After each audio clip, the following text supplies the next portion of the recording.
మకర రాశి వారికి ఎలా ఉందమ్మా ఈరోజు? మకర రాశి వాళ్ళ విషయంలో ఆకస్మికమైన ఖర్చులు, ఆకస్మికమైన ప్రయాణాలు, దూర ప్రయాణాలు మొదలైన వాటికి అవకాశం ఉంది. భాగస్వామికి సంబంధించి వారి కొరకు ఖర్చులు, వారి అభివృద్ధి కొరకు ఖర్చులు, వారితో కలిపి దూర ప్రయాణాలు, భాగస్వామ్య వ్యవహారాల కొరకు కూడా ధనాన్ని ఖర్చు పెట్టడానికి చేసే ప్రయత్నాలు, వ్యాపార అభివృద్ధి కొరకు కూడా కీలక నిర్ణయాలు తీసుకోవడం, ఇబ్బంది పెట్టే వ్యక్తుల్ని అధిగమించే ప్రయత్నాలు చేయడం, ప్రత్యర్థుల మీద విజయం సాధించడం, కృషిశీలత పెంపొందించుకోవడం, నైపుణ్యాలు పెంపొందించుకుంటూ మీరు ముందుకు వెళ్ళడానికి చేసే కార్యక్రమాలు అనుకూలంగా ఉంటాయి. కుంభరాశి.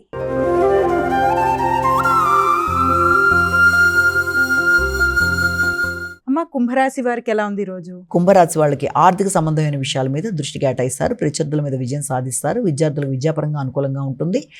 న్యాయపరమైన విషయాల్లో కూడా చాలా వరకు అనుకూలమైన అవకాశాలు లాంటివి కనబడుతున్నాయి. అంతేకాకుండా ఉన్నత స్థాయి వ్యక్తుల యొక్క సహకారంతో అనుకున్న పనులు అనుకున్న విధంగా కంప్లీట్ చేయడానికి ప్రయత్నం చేస్తారు. ఆర్థిక వ్యవహారాలు, కుటుంబ వ్యవహారాలు, ఎదురు చూసిన విషయాలు చాలా వరకు అనుకూలంగా ఉండే అవకాశం కనబడుతుంది. ఆగుతూ వచ్చిన ధనం సమయానికి రావడం వల్ల ఆర్థిక వ్యవహారాలు చాలా వరకు అనుకూలంగా ఉంటాయి. మాట విలువ పెరుగుతుంది, గౌరవం పెరుగుతుంది.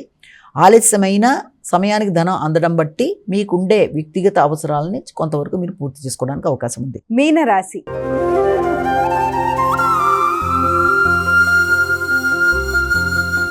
అమ్మ, చివరిదైన మీనరాశికి ఏ విధంగా ఉంది ఈరోజు? మీన రాశి వాళ్ళకి వృత్తిపరమైన విషయాల మీద శ్రద్ధ తీసుకుంటారు. వృత్తిలో వ్యక్తులతో ఘర్షణ లేకుండా జాగ్రత్త వహించాలి. ఆందోళనని అధిగమించాలి.